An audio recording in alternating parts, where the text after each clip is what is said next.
Hello students, good morning. I hope आप सब healthy और सेफ होंगे और लॉकडाउन की सारी गाइडलाइंस को फॉलो कर रहे होंगे। फर्स्ट थिंग्स फर्स्ट, जैसा हम जानते हैं अभी ग्लोबल पैंडेमिक चल रहा है, तो हम सभी को अपना एक्स्ट्रा ध्यान रखना होगा because we all know precaution is better than cure. तो सबसे पहले ये कुछ प्रिकॉशंस हैं जो आपको डेली फॉलो करना है। इन स्टेप्स को ध्यान से देखिए और लर्न करिए अपने हैंड्स को सही तरीके से वॉश करने के स्टेप्स। अपने माइंड को फ्रेश रखने के लिए हमें डेली प्रॉपर मेडिटेशन करना चाहिए, क्योंकि ये अपने माइंड को शांत रखता है और फोकस करने में हमारी हेल्प करता है। प्लस जैसा कि हम जानते हैं हम अभी बाहर खेलने भी नहीं जा सकते, तो हमें अपने घर में ही फिजिकल एक्टिविटीज़ और एक्सरसाइजेस करनी चाहिए, जिससे हमारी बॉडी फिट और एक्टिव रहेगी। And the most important thing, आज मैं आपको गायत्री मंत्र सिखाऊंगी जो आपको डेली अपने मॉर्निंग रूटीन करने के बाद प्रेयर टाइम पे एटलीस्ट 5 टाइम्स बोलना है।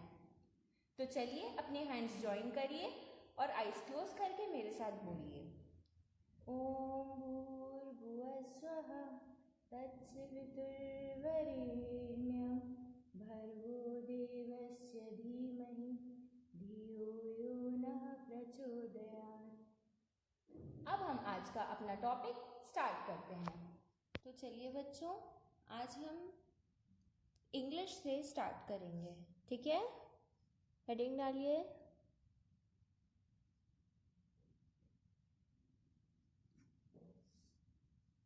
और आज की डेट डालिए।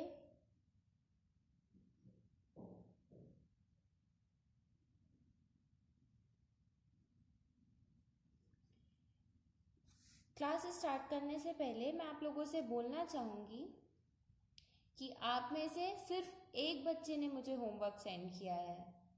इतने दिन बाद क्लास लग रही है, क्या आप लोगों को इंटरेस्ट नहीं आ रहा है पढ़ाई करने में? सिर्फ एक बच्चे ने मुझे होमवर्क सेंड किया है, सारे बच्चों को होमवर्क सेंड करना है मुझे। चलिए, कल हमने क्या पढ़ा था? कल हमने पढ़ा था इवन नंबर्स के बारे में, ऑड नंबर्स के बारे में। कल हमने और क्या जाना था? कल हमने रोमन नंबर्स के बारे में जाना था। और हमने कल इंग्लिश में क्या पढ़ाई की थी? वॉवेल्स और कॉन्सोनेंट्स। वॉवेल्स 5 टाइप्स के होते हैं और बाकी अल्फाबेट्स कॉन्सोनेंट्स होते हैं, ठीक है? तो चलिए, आज हम पढ़ेंगे दिस और दैट के बारे में। यूज ऑफ दिस, ठीक है, और दैट, ठीक है? चलिए, अब दिस किस चीज के लिए यूज होता है? दिस किस चीज के लिए यूज होता है? तो अपने आसपास देखिए, जो चीजें आपके पास में रखी हों, जैसे ये पेन, ये मेरे हाथ के पास में रखा हुआ है, तो इसे मैं बोलूंगी this is a pen, okay? ये कॉपी मेरे पास में रखी हुई है, इसे मैं बोलूंगी दिस इज अ नोटबुक, ठीक है? और जो चीजें हमसे दूर रखी हुई हैं उन्हें हम क्या बोलेंगे? दैट, ठीक है? जैसे आपके रूम का दरवाजा देखिए, वो आपसे दूर है, तो उसे हम बोलेंगे दैट इज अ डोर। तो दिस किस चीज के लिए यूज होता है? दिस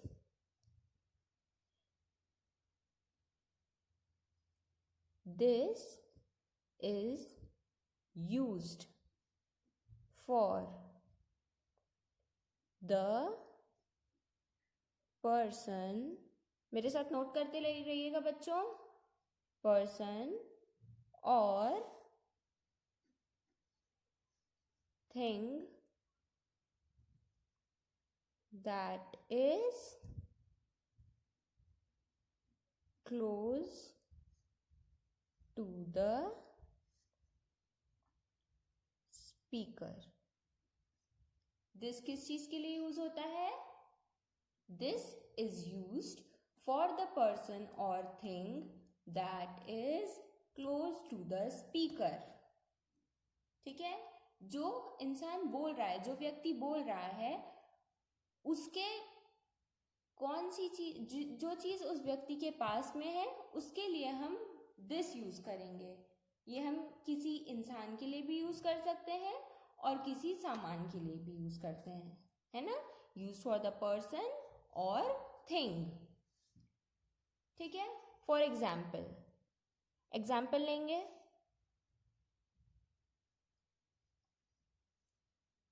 अगर हमारे पास कोई पेन रखा हुआ है, ठीक है, तो हम बोलेंगे दिस इज अ पेन।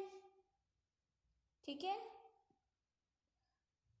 अगर हमारे पास कोई नोटबुक रखी हुई है, क्योंकि आप सभी के पास आपकी नोटबुक है इसलिए मैं नोटबुक का एग्जाम्पल दे रही हूं, तो हम क्या बोलेंगे, दिस इज अ नोटबुक। समझ आ रहा है ना बच्चों। चलिए, अब दैट किस चीज के लिए यूज करते हैं, दैट। डेफिनेशन लिखिए मेरे साथ। That is used for the person or thing that is not close or is away from the speaker। ठीक है, is away from the speaker। that उस व्यक्ति या वस्तु के लिए यूज होगा जो कि पास में नहीं बल्कि बोलने वाले से दूर रखी हुई है। ठीक है, फॉर एग्जाम्पल लेंगे। अगर ये पेन मुझसे दूर रखा है, ठीक है, तो मैं क्या बोलूंगी, दैट इज अ पेन। ठीक है, अगर आपका मोबाइल फोन आपसे दूर रखा हुआ है तो आप क्या बोलेंगे, that is my mobile phone. समझ आया बच्चों। तो क्या लिखेंगे, चलिए एग्जाम्पल लिखिए मेरे साथ। दैट, और एग्जाम्पल लेते हैं दैट के लिए। अगर आपका रूम का दरवाजा आपसे दूर है तो आप क्या बोलेंगे, दैट इज अ डोर। अगर आपकी मम्मी आपसे दूर खड़ी हुई है तो आप क्या बोलेंगे, दैट इज माई मदर। और अगर मम्मी पास में आ गई है तो क्या बोलेंगे, दिस इज माई मदर। है ना। अब आपको डिफरेंस समझ आ गया होगा। तो चलिए लिखते हैं, दैट इज अ डोर। और क्या लिखेंगे, अगर आप किसी गार्डन के पास में या गार्डन के अंदर हैं तो आप क्या बोलेंगे, दिस इज अ गार्डन। और अगर आप किसी गार्डन से दूर खड़े होकर उसे देख रहे हैं तो आप क्या बोलेंगे, दैट इज अ गार्डन। तो चलिए दूसरा एग्जाम्पल गार्डन का लिख लेते हैं। That is a garden. ठीक है, चलिए एक बार मेरे साथ साथ डेफिनेशन को रिकॉल करते हैं। दिस किन चीजों के लिए यूज होता है, मेरे साथ साथ बोलिएगा। This is used for the person और thing that is close to the speaker. बोलने वाले के पास में जो सामान या फिर जो व्यक्ति खड़ा होता है उसके लिए हम दिस यूज करते हैं। ठीक है, अब दैट की डेफिनेशन बोलेंगे। That is used for the person और thing that is not close और is away from the speaker. ठीक है, यानी कि दैट हम उन चीजों के लिए यूज करते हैं जो चीज, जो व्यक्ति या जो सामान हमसे दूर या फिर जो हमसे पास में नहीं हो, हम उनके लिए दैट यूज करते हैं। समझ आ गया ना बच्चों। चलिए ये सब आपको नोट करके रखना है अपनी कॉपी में।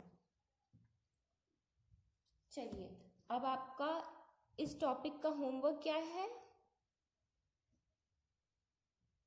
बच्चों? आपको आज से रोज होमवर्क भेजना है, सबको होमवर्क भेजना है, और नहीं तो आपको पनिशमेंट मिलेगी आप जब स्कूल आएंगे और आपकी कॉपी में होमवर्क नहीं मिलेगा मुझे डेली का।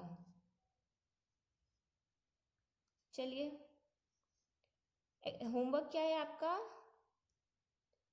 दिस का यूज करके आपको 5 सेंटेंस बनाने हैं, और दैट का यूज करके भी 5 सेंटेंस बनाने हैं। ठीक है, इस तरह के sentence, that is a door, that is a garden. पर ये एग्जाम्पल आप नहीं लेंगे, दूसरे एग्जाम्पल, नए एग्जाम्पल, इसके अलावा कोई सा भी एग्जाम्पल। ओके, चलिए, एक और आपका होमवर्क है, मेरे साथ साथ लिखिएगा।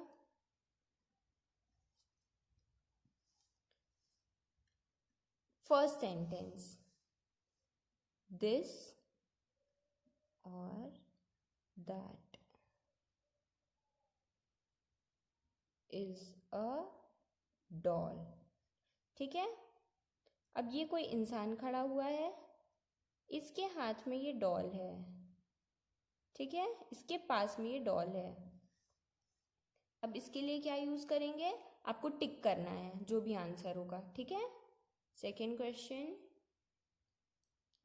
दिस और दैट इज एन एप्पल। अब ये कोई इंसान खड़ा हुआ है, इससे दूर एक एप्पल है। ठीक है, दूर, तो इसके लिए क्या यूज करेंगे? थर्ड,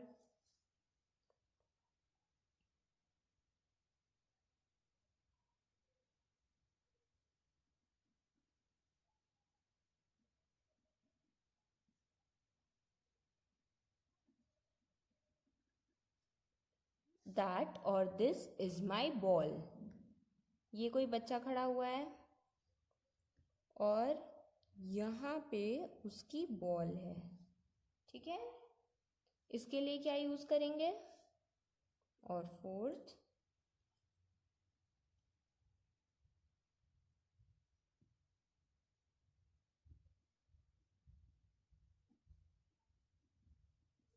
इज दैट और दिस इज अ कप। ये कोई बच्चा खड़ा हुआ है, इससे पास में या दूर में एक कप रखा है। ठीक है, ये पास में एक कप रखा है। तो ये आज आपका होमवर्क है, आपको टिक करना है कि क्या यूज होगा, दिस होगा या दैट होगा। ठीक है, अब हम स्टार्ट करते हैं हिंदी। ओके, हेडिंग डालेंगे हिंदी।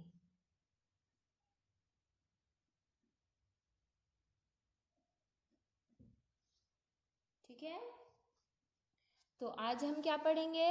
आज का हमारा टॉपिक है, आज हम संज्ञा के बारे में पढ़ेंगे।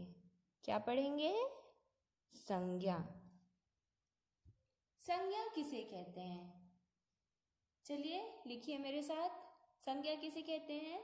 किसी व्यक्ति, वस्तु, स्थान, जाति या भाव के नाम को संज्ञा कहते हैं। संज्ञा किसे कहते हैं?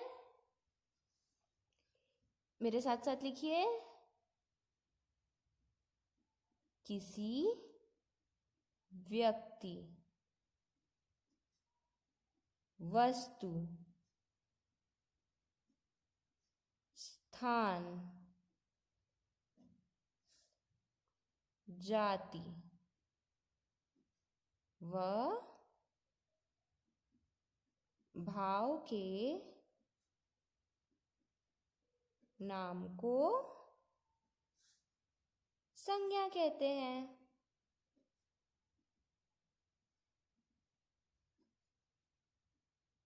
संज्ञा कहते हैं। ठीक है, संज्ञा किसे कहते हैं? ये डेफिनेशन आपको याद होनी चाहिए। किसी व्यक्ति, वस्तु, स्थान, जाति व भाव के नाम को संज्ञा कहते हैं। अब उदाहरण, संज्ञा के उदाहरण क्या होते हैं? सबसे पहले व्यक्ति का उदाहरण लेंगे। व्यक्ति,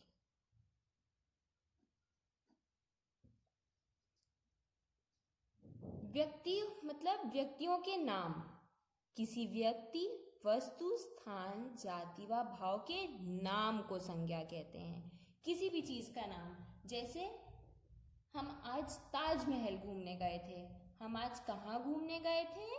ताजमहल। उस जगह का नाम क्या है? ताजमहल। तो संज्ञा क्या हुआ इस वाक्य में? ताजमहल। ठीक है। दूसरा उदाहरण, रानी आज मेरे घर आ रही है। मेरे घर आज कौन आ रहा है? रानी आ रही है। नाम क्या है इस चीज में? नाम क्या है? रानी, है ना? क्या नाम है? रानी। तो रानी हो गई संज्ञा। अब जैसे व्यक्ति, व्यक्ति कोई भी व्यक्ति हो सकता है। जैसे उदाहरण, पहला उदाहरण लेंगे व्यक्ति में, श्याम झूला झूलता है। ठीक है, श्याम झूला झूलता है। कौन झूला झूलता है? इसमें नाम क्या है? झूला झूलता है तो कुछ किसी का नाम नहीं है, ना किसी व्यक्ति का, ना किसी वस्तु का, ना किसी स्थान का, किसी भी चीज का नाम नहीं है। नाम क्या है? श्याम। तो संज्ञा क्या हुआ? श्याम। ठीक है। अब दूसरा,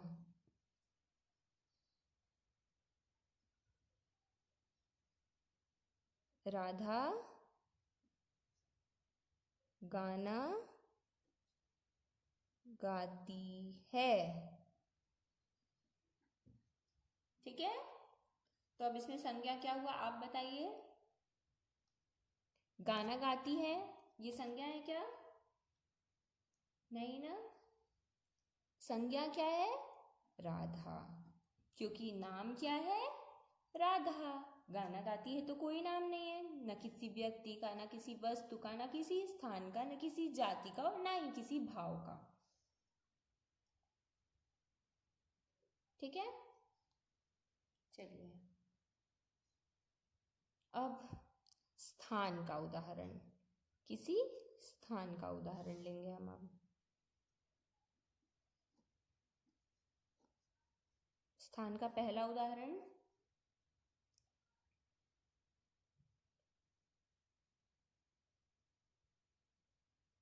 वह शिमला जा रहा है।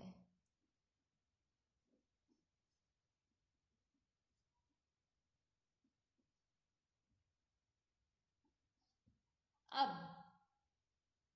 किसके बारे में बात हो रही है? वह के बारे में बात हो रही है, पर मेन चीज क्या है इसमें? शिमला।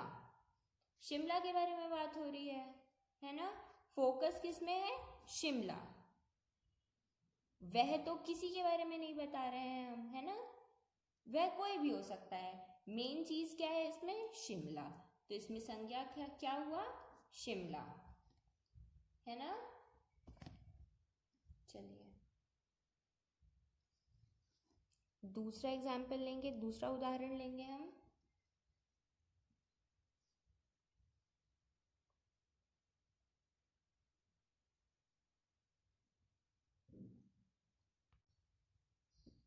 हम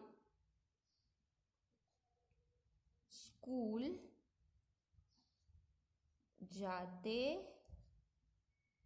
हैं। हम कहाँ जाते हैं? स्कूल जाते हैं। तो ये क्या उदाहरण हो रहा है? स्थान का उदाहरण हो रहा है ना? चलिए अब हम किसी वस्तु का उदाहरण लेंगे। अब हम पढ़ेंगे वस्तुओं के नाम। ठीक है। वस्तु। वस्तु में पहला उदाहरण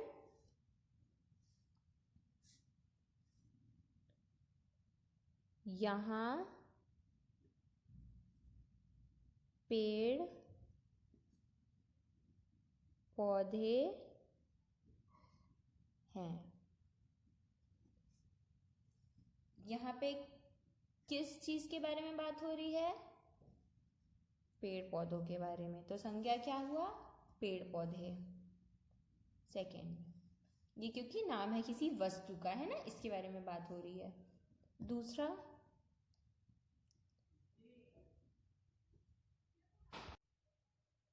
पास कलम है। यहाँ पे संज्ञा क्या है, आप बताइए? संज्ञा है कलम, है ना, क्योंकि कलम के बारे में बात हो रही है। अब किसी प्राणी के नाम हम जानेंगे। प्राणियों के नाम,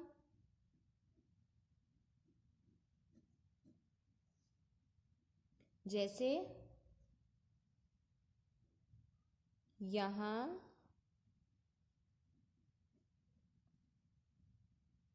चिड़िया हैं। यहाँ चिड़िया हैं। इस वाक्य में संज्ञा क्या है? चिड़िया, क्योंकि चिड़िया जीव है ना, प्राणियों के बारे में बात कर रहे हैं। दूसरा, वह एक बंदर है। इसमें क्या विशेष है? किस चीज के बारे में बात कर रहे हैं? बंदर की। जिस जीव के बारे में बात कर रहे हैं उसका नाम क्या है? बंदर। तो संज्ञा क्या हुआ? बंदर, है ना बच्चों। ऐसे ही भाव,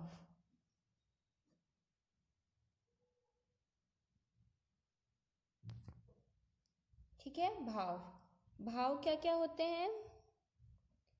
जैसे भाव में सुंदरता, प्रसन्नता, गर्मी, सर्दी, खुशी आदि, ठीक है। जैसे उसकी सुंदरता अपरंपार है। राम को ट्रॉफी पाकर बहुत प्रसन्नता हुई, है ना। तो इसमें उसका भाव क्या है? प्रसन्नता। तो संज्ञा क्या हुआ? प्रसन्नता। किस विशेष के बारे में बात कर रहे हैं? उसके भाव के बारे में बात कर रहे हैं, और उसका भाव कैसा है? प्रसन्नता का।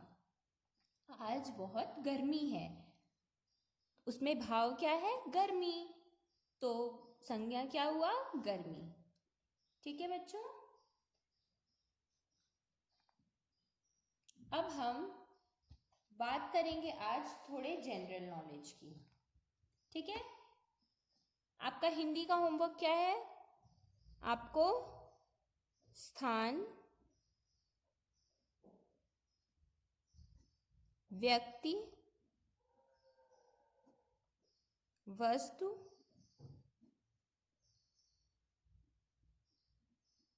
प्राणी और भाव के उदाहरण लिखने हैं, ठीक है। कितने?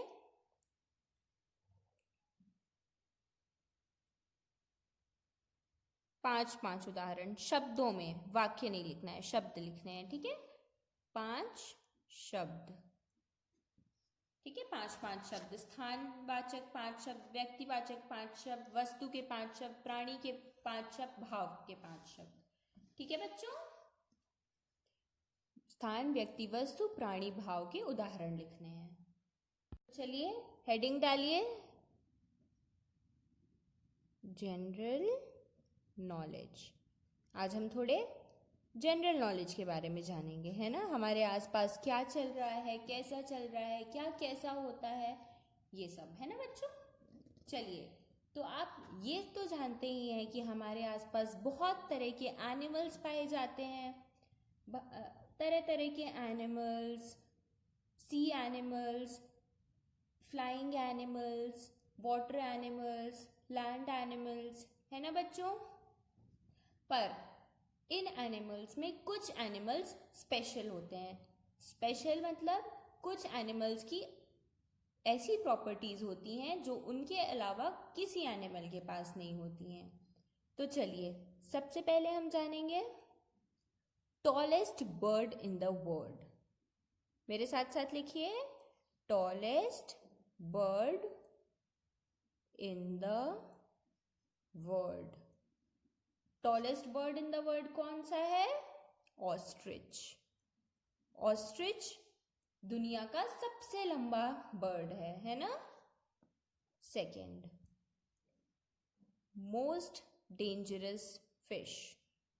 The most dangerous fish. सबसे ज्यादा डेंजरस फिश कौन सी होती है? पिरान्हा। पिरान्हा नाम की एक फिश होती है, अमेज़न नदी में पाई जाती है, तो वो सबसे ज्यादा डेंजरस होती है। Third, the largest creature. Largest creature in the world. इस दुनिया का सबसे बड़ा प्राणी, एनिमल्स में, फिशेस में, ह्यूमन बीइंग्स में, बर्ड्स में, सब में सबसे बड़ा प्राणी कौन सा होता है? Blue whale. ये एक फिश होती है, ब्लू व्हेल सी एनिमल है, ठीक है। फोर्थ, द लार्जेस्ट एनिमल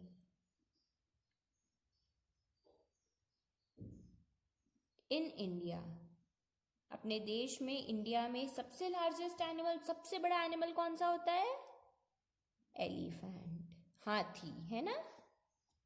चलिए, फिफ्थ, एलिफेंट दिख रहा है ना बच्चों।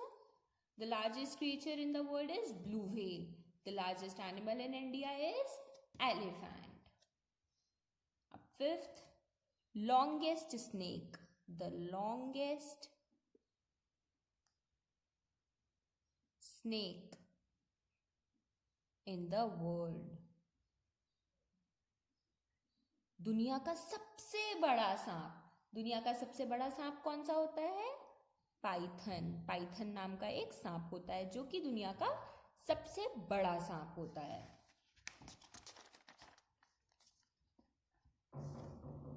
Sixth, largest C bird. Seabird that can fly great distances। अब आपको एक बात और बताऊं, जो दुनिया का सबसे टॉलेस्ट बर्ड होता है वो ऑस्ट्रिच होता है, पर ये अपने वेट के कारण ये सबसे बड़ा होता है, तो ये उड़ नहीं पाता है ना। ये उड़ नहीं पाता है। ये सी बर्ड नहीं होता है, ये लैंड बर्ड होता है। ये सी में नहीं जा पाता है क्योंकि ये बहुत भारी होता है, तो ये डूब जाएगा, और ये अपने हैवी वेट के कारण उड़ भी नहीं पाता है। तो ऑस्ट्रिच एक ऐसा बर्ड भी है जो उड़ नहीं सकता है ना। तो tallest bird in the world कौन सा है? ऑस्ट्रिच है। पर लार्जेस्ट सी बर्ड, समुद्री बर्ड, समुद्री चिड़िया, मतलब जो उड़ सकती है, the bird that can fly great distances. Largest C bird जो बहुत बड़े बड़े डिस्टेंसेस तक उड़ सकती है, वो कौन सी होती है? एल्बेट्रॉस। ALBATROSS, एल्बेट्रॉस, है ना। चलिए, seventh, the animal that lives the longest. सबसे ज्यादा लाइफ, सबसे ज्यादा बड़ी लाइफ कौन से एनिमल की होती है? स्लोएस्ट एनिमल की। स्लोएस्ट एनिमल कौन सा होता है? टर्टल। आपने खरगोश और कछुए की कहानी तो सुनी ही होगी कि कछुआ कितना स्लो होता है ना? तो the animal that lives the longest is turtle. Turtle की लाइफ सबसे ज्यादा होती है। फिर the fastest four legged animal. Fastest four legged animal, चार पैरों वाला सबसे तेज दौड़ने वाला एनिमल कौन सा होता है? चीता। फास्टेस्ट फोर लेग्ड एनिमल, सबसे ज्यादा तेज चलने वाला फोर लेग्ड एनिमल चीता होता है। अब 9th, the most intelligent animal.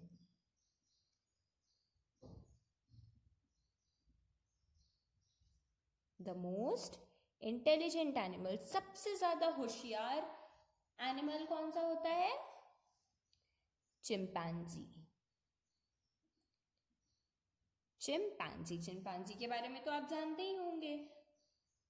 Chimpanzee दिखने में तो बंदर जैसा होता है, पर उसकी साइज बहुत बड़ी होती है बंदर से।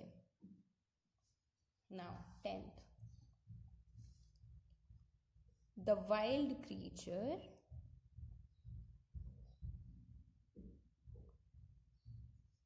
most helpful to man। वो क्रिएचर, वो वाइल्ड क्रिएचर जो ह्यूमन बींग्स के सबसे ज्यादा काम आता है, वो कौन सा क्रिएचर होता है? अर्थवॉर्म। अर्थवॉर्म हमें खाद बनाने के काम आता है। अर्थवॉर्म से हम सिल्क भी बना सकते हैं। अर्थवॉर्म बहुत सारे काम आता है, इसलिए the wild creature most helpful to human being is earthworm. 11th, the snake. लिखिए मेरे साथ, the snake that can kill an elephant. अब आप सोच रहे होंगे एलिफेंट तो कितना बड़ा होता है, और सोचिए वो स्नेक जो एलिफेंट को भी मार सकता है। इंटरेस्टिंग है ना? तो वो कौन सा स्नेक होता है? King cobra.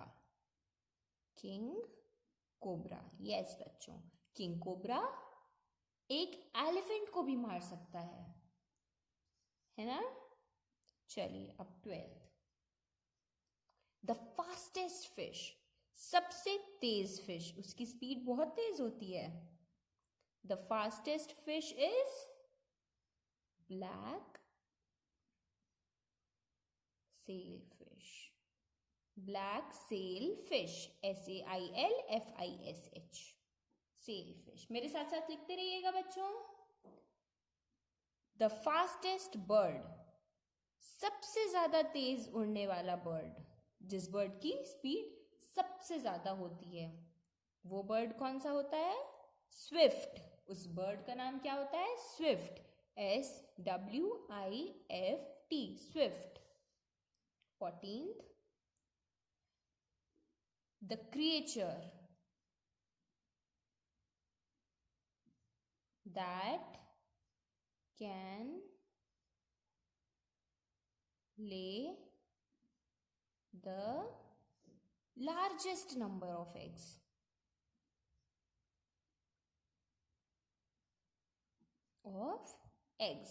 वो क्रिएचर जो सबसे ज्यादा एग, अंडे दे सकता है, वो कौन सा क्रिएचर होता है?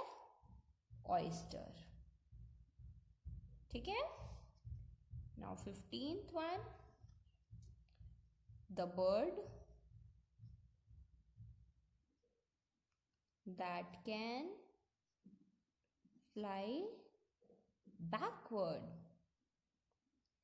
सारे पक्षियों को तो आपने देखा होगा आगे की तरफ उड़ते हैं, पर ऐसा कौन सा बर्ड है जो आगे के साथ साथ पीछे भी उड़ सकता है?